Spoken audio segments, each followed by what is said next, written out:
Hey guys, welcome. Hey, before we get started, I'd like to do my regular thing and make sure that everybody can see and hear me all right. I actually watched a live stream the other day where the guy, and he's a professional live streamer, went off for about 3 minutes at the beginning before he realized his sound wasn't working. So it happens to the best of us. So let me make sure, let me know if you can hear me. Can you and hear me? Can you see and hear me? Let me know. Somebody chime in and say, yep. All right. One says, yes, you can see and hear me. So excellent. All right, Joshua, fantastic. I appreciate it. Thank you. All right. So you know what we have? Hey, Anna, we've got, this is our last lecture for the semester. Now, don't worry, next week when we meet like this, I'm going to do a complete review for the final. So trust me, you're going to be totally set up for the final. You do not need to stress about the final at all. I'm going to hook you up. But that means that this is our last lecture, if you will. And furthermore,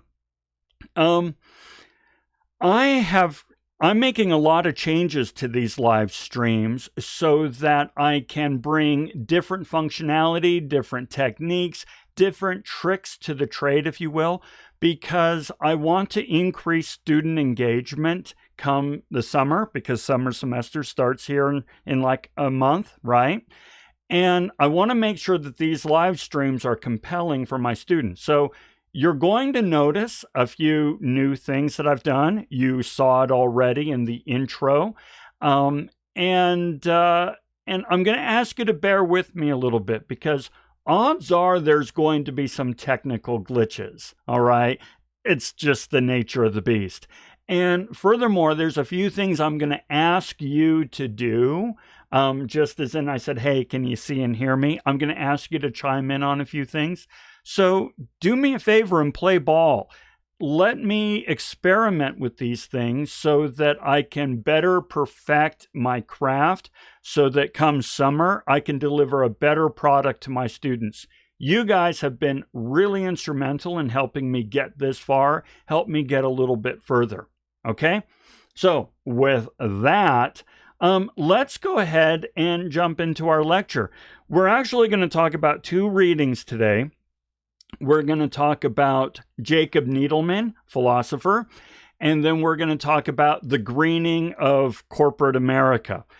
And what we're really going to be exploring today is the idea of ethics in business. Now, we introduced the idea of ethics last week when we did De Officis, but we're going to get a little bit more real, less abstract, and a little, well, Needleman is pretty darn abstract, I'll grant you that. But still, we're going to try to relate it to our real world, especially when we talk about greening of America. So with that, let's go ahead and jump into our presentation here. So, Jacob Needleman, philosopher with Bill Moyers. Most of you are too young to know who Bill Moyers is. He was kind of the Walter Cronkite of public television, public broadcasting system, PBS, back in the day. And he was really known for interviewing big minds, famous minds, really philosophical minds. So he did an extraordinary series on Joseph Campbell about the hero with 1,000 faces and the hero's journey. Strongly recommend that. Well, in this one, he interviewed Jacob Needleman, and he was a well-known philosopher. And what we're going to explore today is Needleman's take on money, okay? So let me show you what I mean. Now, in past lectures, we kind of talked about, okay, well, what is money? And I posited to you that money is a universally accepted abstract symbol of value. Now, remember, universally accepted meant that I can take money to just about any vendor, if they were open, and exchange it for goods and services, right? And by abstract, I meant, well, it exists in thought as an idea, but it doesn't really have physical reality. Now, remember, you could say, well, money has a physical reality. Here's a dollar bill. Well, pretend like there's a dollar bill. But I said, no. Today, money is just really the position of electrons in servers and so forth. There is no such thing as actual money. It's an abstraction and a symbol of value. As we engage in economic activity, we create value, and money is a way of representing this value. So that was Lon's take, and actually not just my take. We brought in several sources that talked about how this is the case. But Needleman takes a more ethical, philosophical approach to money. And this is what he says.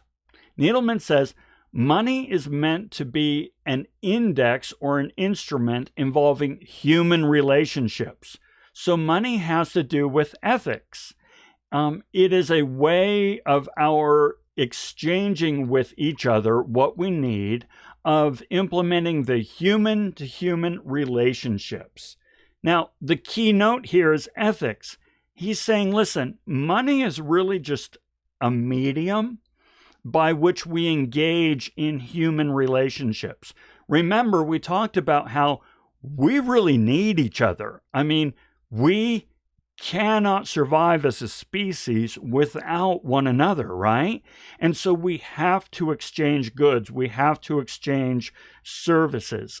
Otherwise, we perish. And Needleman says, well, the very fact that we need each other to survive means that money is a representation of a relationship that we have with one another.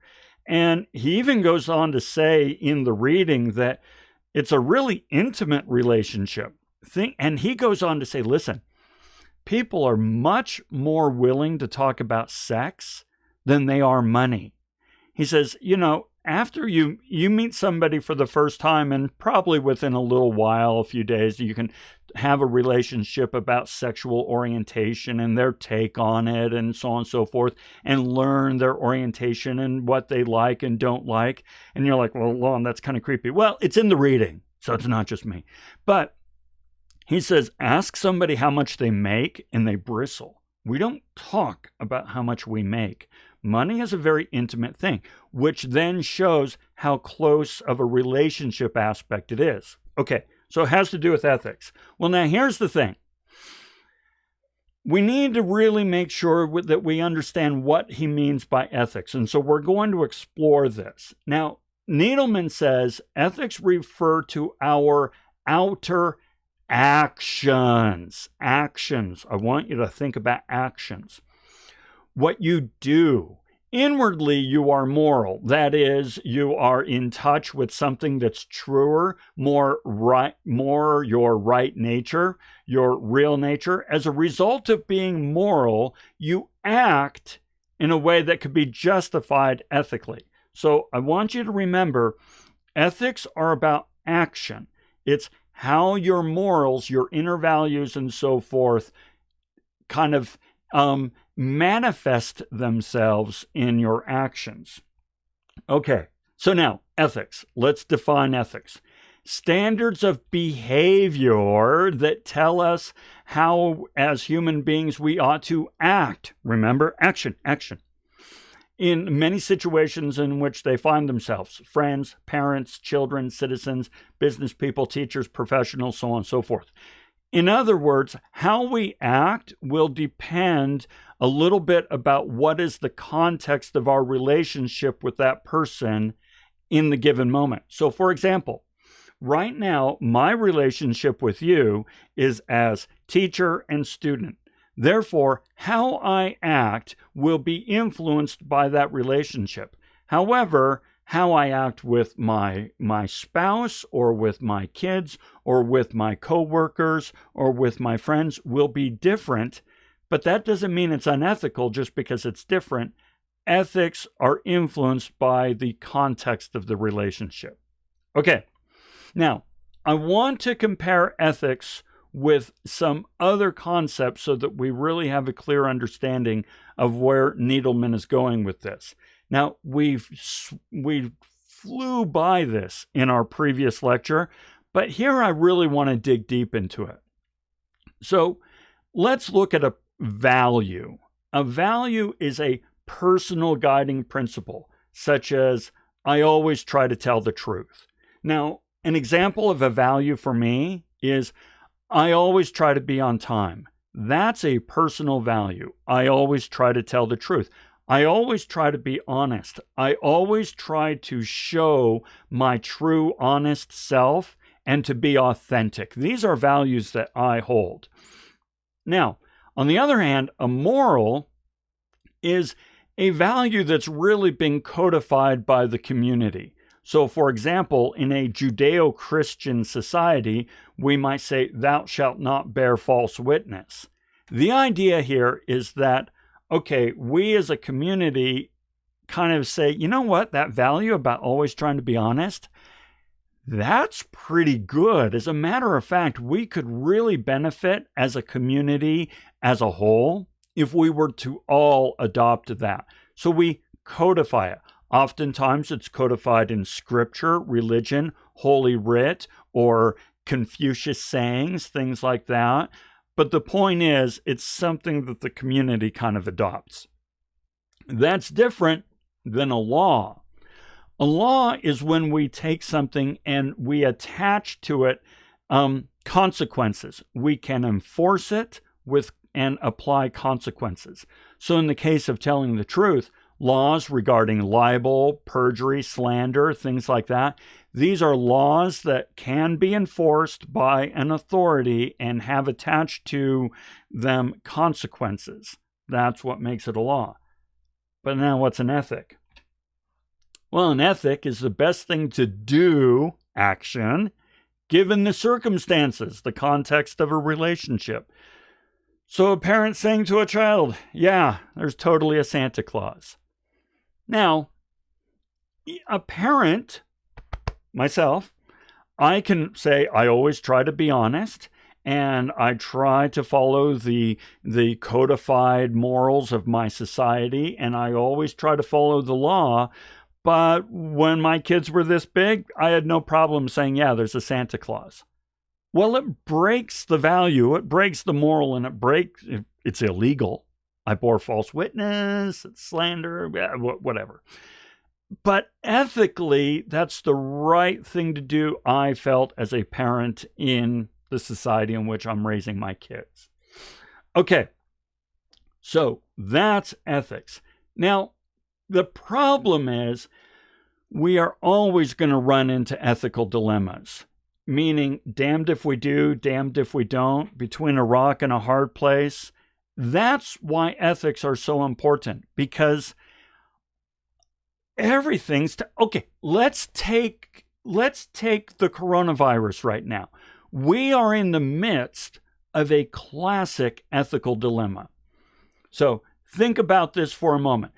Do we continue to isolate ourselves, practice social distancing, and keep all the businesses closed and so forth to ensure that the virus does not spread and keep it at bay as long as we can?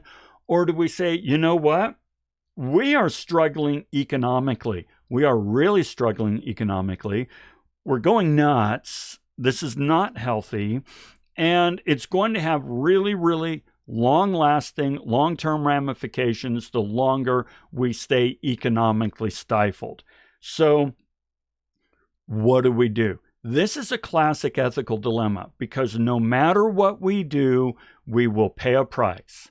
There is no good decision. There is no decision that has no consequences. There's always sort of the lesser of two evils. And this is a difficult thing because it's based on our relationships. If I have people in my family who are at high risk, my tendency might be to kind of say, we ought to be careful about this. On the other hand, if I'm at risk of losing my apartment and losing my car and losing this, that, and the other, and I'm like, I got to get back to work. Okay. So you get what I'm saying. You totally get what I'm saying. So let's explore, now that we have a good understanding of what ethics are and how Needleman sees money as kind of a representation, a tool, a conduit by which we can have human relationships, therefore ethical relationships. Let's look at some of his thoughts. All right. I want to first tell you about the cuckoo bird. If you know about the cuckoo bird, this little bastard. Let me tell you what the cuckoo bird does. So the mommy cuckoo bird, she lays an egg, and then she takes that egg to the nest of a reed wobbler. Say that 10 times fast. Reed wobbler. And just puts it in the nest. And then that cuckoo hatches. He hatches first, right? Well, the first thing that little hatchling does is push the other eggs, the reed wobbler eggs, out of the nest. And so now he's the only chick in that nest. And the reed wobbler now is feeding that chick as though it's her child. You know, she doesn't quite recognize that this is a different creature altogether. But that's a cuckoo chick there. Can't even fit in the nest anymore. And the reed wobbler feeds it, right? Okay. Why am I talking about cuckoos? Well, this is something that Needleman says. He says, the world of money has the power to fool us, to deceive us into thinking it's really the most important thing in the world. I want you to think about it. Think about that. It has the power to fool us. It has the power to deceive us into thinking it's the most important thing in the world. In other words, it's a cuckoo chick. It has tricked us into thinking we need to feed it, when at the end of the day, it's really robbing us of opportunity. So, what are some of the ways in which we put money before other things in the grand scheme of things? Just sort of think about that. I mean, who on their deathbed is famous for saying, I wish I'd spent more time at work? Of course, last week we talked about romancing the busy broker, right? And I kind of poo-pooed the story, but I did not poo-poo the message of the story. And I spent like half an hour telling you about all the ways that work will try to deceive you into thinking it's more important than anything else. That's what Needleman is talking about here. Okay. Now, I'm going to tell you another story.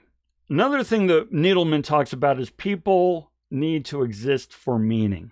Well, okay, you see this group of people? Really awesome group of people. That's me right there.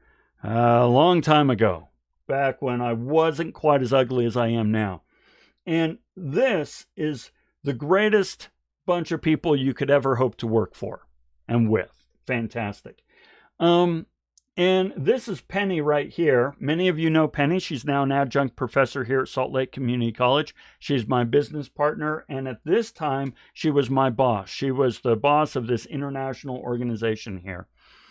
And one time, we all came together from around the world. You have people there from Malaysia, Israel,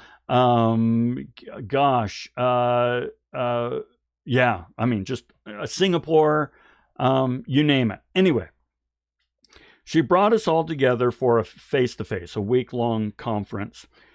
And as an icebreaker, she said, hey, you know what? If you didn't have to earn a living, what would you do with your time? And there were answers like, well, I would write a book, or I would spend more time with this charity that I really enjoy and try to promote their mission and their objectives. Another person was, I would spend time working with handicapped children. Another person says, I would start a business. I would do all these things. And the thing that really struck me, and I want you to, I hope it strikes you too. The thing that struck me as I sat in that room is I am in a room with some of the highest educated, most competent, most accomplished, managers and professionals from around the world at the pinnacle of their career with Intel Corporation, the greatest company that we could think of working for. And when asked, what would you do if you weren't a slave to money, none of them said, I would be exactly where I am right now. None of them. Wow. In other words, they felt a need, a drive to earn money, but what they were really looking for was meaning in their life and meaning in their work. Well, Needleman talks about this. So this is what Needleman says, and he could very well have been in this room. Think about what he says here. I held a seminar a few weeks ago, and I asked them what their questions were, and most all of them had the same question.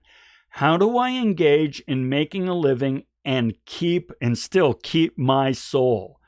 They feel that the world of money, the world that they are forced to live in, is sucking their soul dry, and they cannot leave their self-respect or their sense of inner worth and still participate in the money world. They want meaning. People come for meaning. And so just think about that. How often are we setting aside meaning to chase after the dollar? Now, don't get me wrong. I know we need to earn a living. I totally get we need to earn a living. But my friends, these folks were more than earning a living. They were earning a really nice living and earning more than they needed for a living. And yet, because of the profit motive, which we've discussed, they were still wanting and had no meaning. Okay. And so I have a little note here. Think about the connections that you may see here between alienated labor and Mike Lefebvre. Remember, Karl Marx said, listen, people they don't see themselves in their work. They're not fulfilling their species essence. They're just little cogs in this grand machine. Now, don't get me wrong, these people were pretty darn important and successful and competent, accomplished cogs, but we were still cogs, okay? So think about that a little bit. Now, he also talks about how money drains us of intrinsic meaning. I'm going to tell you just one more story. Actually, there's going to be a lot of stories. I met a guy one time who was just graduating with his MBA. All right. So he had done his bachelor's and his master's, and he was really going for his first professional job. And there was a great job with a tech company here in Utah that was perfect for him. And he wanted to live in Utah. He had 2 kids. He wanted to raise his family in Utah. Utah was everything, except it wasn't. He wanted to take a job. He was looking for a job in the Bay Area. Now, he didn't want to live in the Bay Area long term. This was his thinking. And by the way, his thinking is correct, but I want you to think about his thinking. It's this. The very first job you get sets a baseline for your salary going forward through the rest of your career. So even if all you get is a 3% raise every year for the rest of your life, well, a 3% raise on a baseline of, say, $100,000 is going to mean more over time than a base salary of $70,000. And so he wanted to move his family to the Bay Area for his first job so that he could get that baseline salary and then move back to Utah and then build up from there. Now, I'll tell you what, that actually makes really good sense, and I can't fault his logic. However, the more I spoke with him, the more I realized he was visualizing his entire career. I mean, he's like 23 years old, and he's envisioning his entire career based on where am I going to be able to take my earnings. It's not what kind of job, what kind of company, who am I going to work with, where do I want to raise my, live, and so on and so forth. It was just, where's the money going to take me? Okay, now why am I telling you this story? Well, it's based on something that Needleman says here. We want money more than anything else, but the things we're supposed to buy no longer bring us joy. Home, family, education, travel, art, the pursuit of knowledge. All these aspects of human life for which money was meant to serve as a means are more and more becoming drained of intrinsic meaning. And the only thing left that has any meaning is the means itself, money. Money becomes more vivid, more intense than any of the experiences it brings us. So what he's basically saying is, listen, you got to earn money to get these cool things, family and in search of knowledge and travel and education and art and self-actualization. Money is a means to that end. However, the intrinsic meaning of those ends has been lost, and all that's left is the pursuit of money. Why? Right? So just think a little bit about how this might apply to what Veblen talked about in the theory of the leisure class and pecuniary emulation. Remember that? Okay. Needleman also has a particular take on debt. It won't seem new to you, but I want you to think about it in terms of ethics. Remember, we're talking ethics, our relationship with one another. With that in mind, check out what Needleman says about debt. The medieval law against usury, interest, is based on an attempt to understand what money really meant. Money was a means of organizing the material needs of human life, at the same time recognizing that we are dependent on each other in the human family, and that we're meant to serve something much higher, one another, right? In other words, you didn't go for a loan in medieval times unless you really needed it. So if I loaned you money, it's because you needed it. And I should not profit from your desperation. But now, our whole society is based on loans. So he's really saying that money is meant to be this mechanism by which we have relationships and we support one another. But he says that's kind of gone out the window, and now we create an entire society based on, this lending practice. Okay. I like this one. Something that Needleman says about inflation. Now, remember, here's the idea of inflation. I give you $10, you can buy $10 worth of goods with it because you worked for me. Let's say you worked for me. You did something really awesome. I should have paid you more than 10, but we did $10. And you can buy $10 worth of goods. Well, let's say you hang on to that $10 for a year. Well, now you can no longer buy $10 worth with it because of inflation, that $10 is no longer worth what it used to be worth. And yet the value of what you gave me has not diminished. Remember, you gave me $10 worth of work. I gave you $10.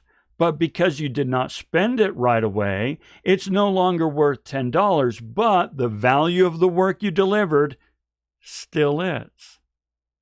Okay, so what am I going on about? Well, let's see what Needleman says here. Money has become a promise and not an entity in and of itself or in itself. Inflation in that sense is what I would call slowly breaking promise, because the money we have is, in a certain sense of the term, losing value. If money is meant to be an index or an instrument involving human relationships, then that money has to do with ethics. It is a way of exchanging with each other what we need, of implementing the human-to-human relationships. So if there's such a thing as inflation or that sort of thing, it means something is going wrong in the human relationship. Okay, you see what he's saying? You've still delivered $10 worth of work, but what I've given you is no longer worth what you gave me, and so it's a broken promise in the community. That's his take. Okay. All right. So last quote for just a quick quote to wrap up Needleman, from the great philosopher Billy Idol. It doesn't matter about money, having it, not having it, or having clothes or not having them. You're still left alone with yourself in the end. You know, make sure that money, I think Needleman would say, occupies the appropriate place in your life. You need money. You have to have it. You can't avoid it. But make sure that it does not deceive you into thinking it's the most important thing and leave you feeding that cuckoo bird all day long. Okay? All right. So now let's shift gears. We're still in ethics, but now we are going to talk about the greening of corporate America, basically the environmental movement. And we're going to try a few things here. Really quick, we're going to do this. I'm going to ask you to go into the comments and tell me, what do you think motivates companies to go green? And I'm going to give you 1 minute to respond, and I'll look for comments and then we'll kind of go through them. So let's set a timer for 1 minute.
Okay, so let's take a look at these. These are excellent, by the way.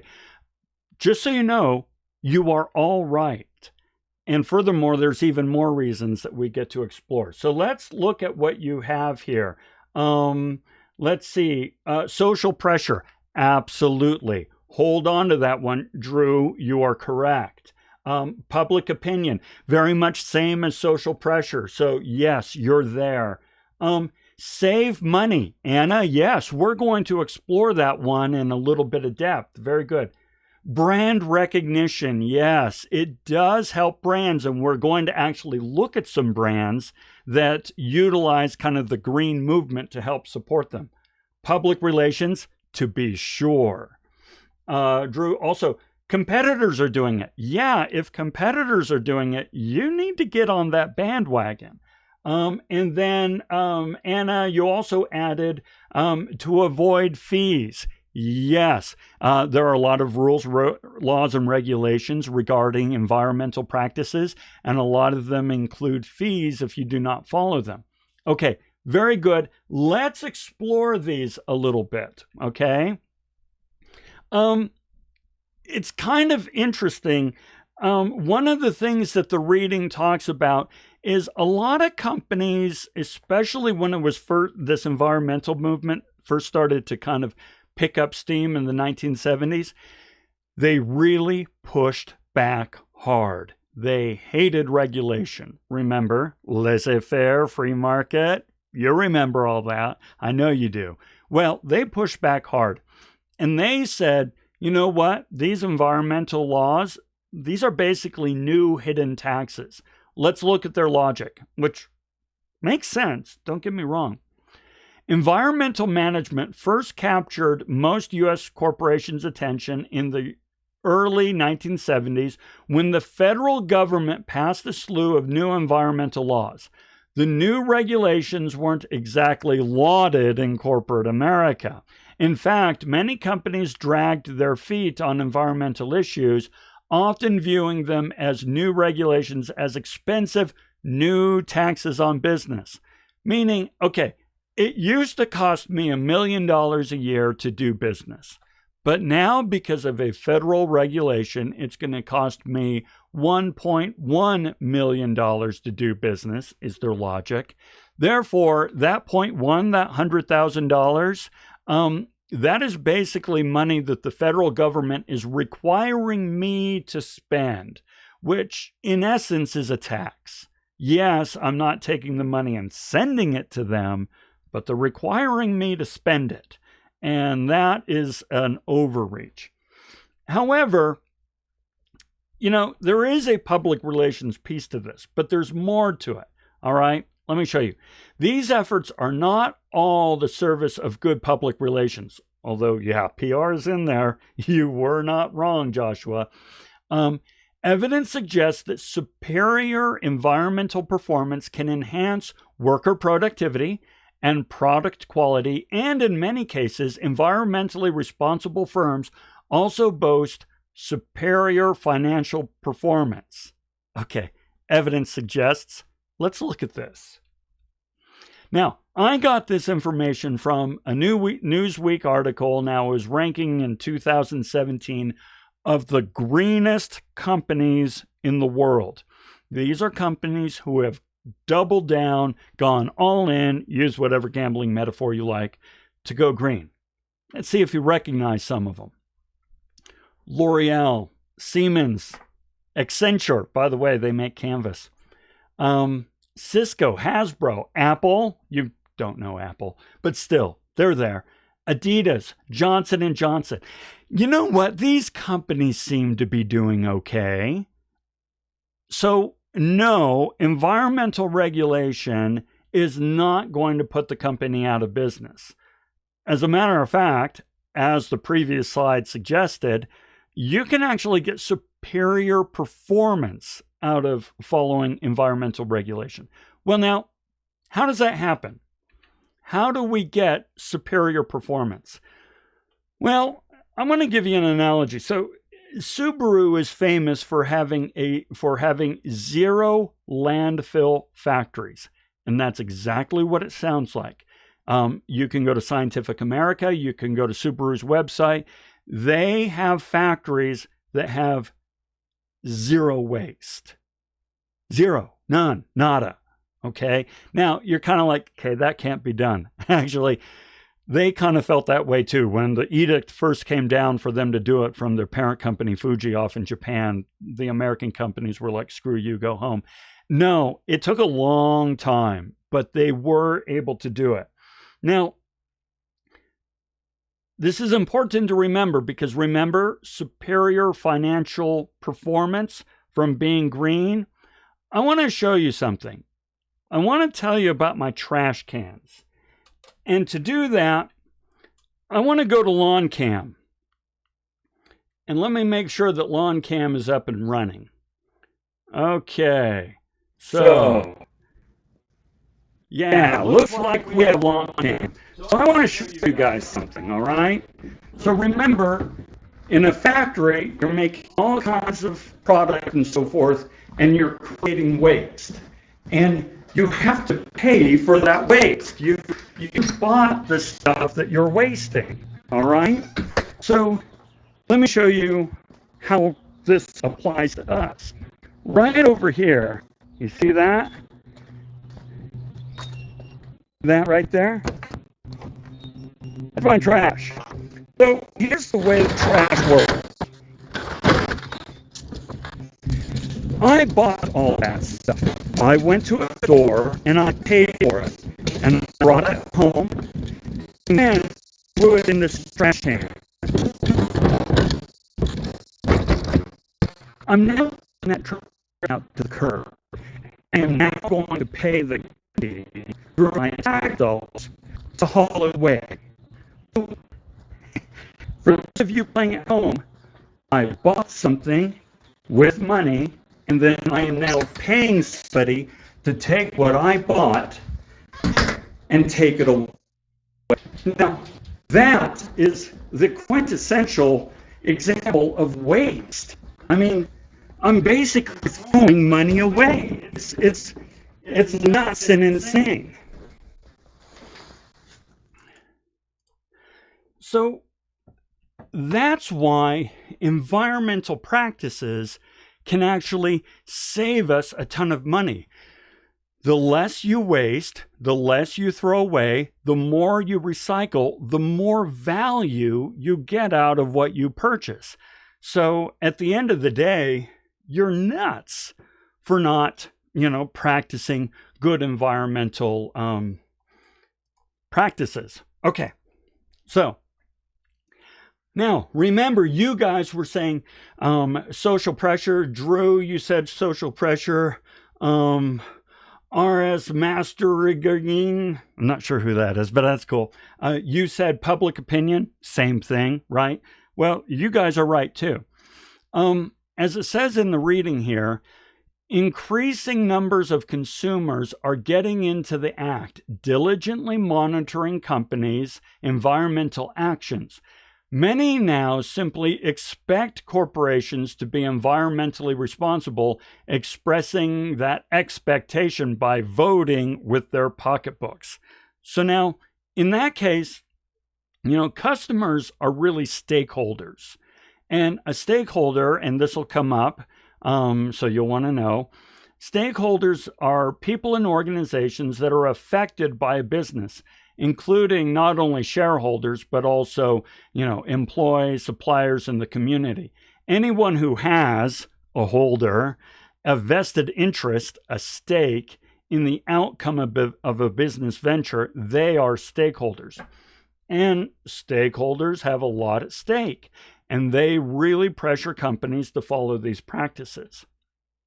Okay, so this is something that a CEO said that, really kind of set the mood for him and for the rest of the industry.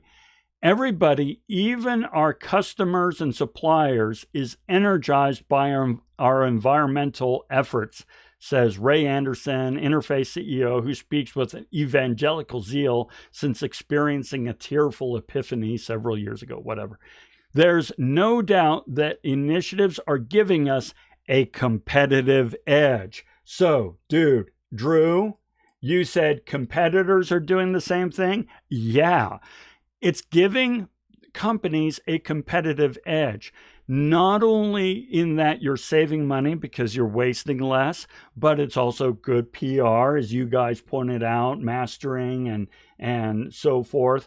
But also, customers are looking for it and they expect it, and so they're going to go toward you rather than somebody else.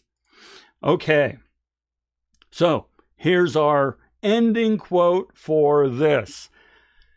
The world as we have created it is a process of our thinking. It cannot be changed without changing our thinking.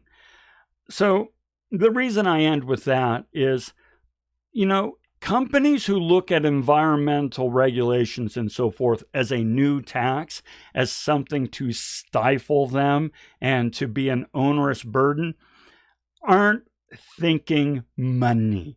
Even if you don't care about the environment one iota, trust me, you should care about saving money, wasting less, lean practices, Six Sigma, all that good stuff, because that's where money is made. That's where you get the competitive advantage, the competitive edge. Okay?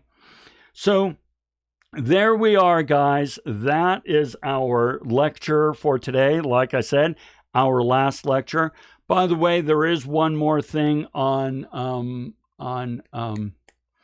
Rockefeller, just download the PDF, have that open as you scan through and do the assignment. There's only 1 or 2 questions on that, so don't worry about that one. I'm going to kind of take care of you on those. These are the 2 readings that I really wanted you to kind of explore and think about. I invite you to go through them with this context that I've just set for you and see what you think and get your ideas. And by the way, you notice there's no discussion this reading. It's just the test questions. Okay. So with that, I'm going to open it up, see if there are any questions or anything. I ought to set, one thing I've done is I've set our comments up down here. I'm hoping you can see those. It depends on what you're viewing this on. If you're viewing it on a little phone, then I have no doubt that you can't see them. But on desktop, maybe you can. Let me know. Let me know if when these came up, if you can see them. Somebody chime in. Hey, Nick, thank you. I appreciate it. Thanks for joining us today. And guys, I would really like, oh, I didn't mean to do that. I'd really like your feedback on what I've done today in terms of having the little minute polka between things and the lawn cam so I can demonstrate some things a little bit more.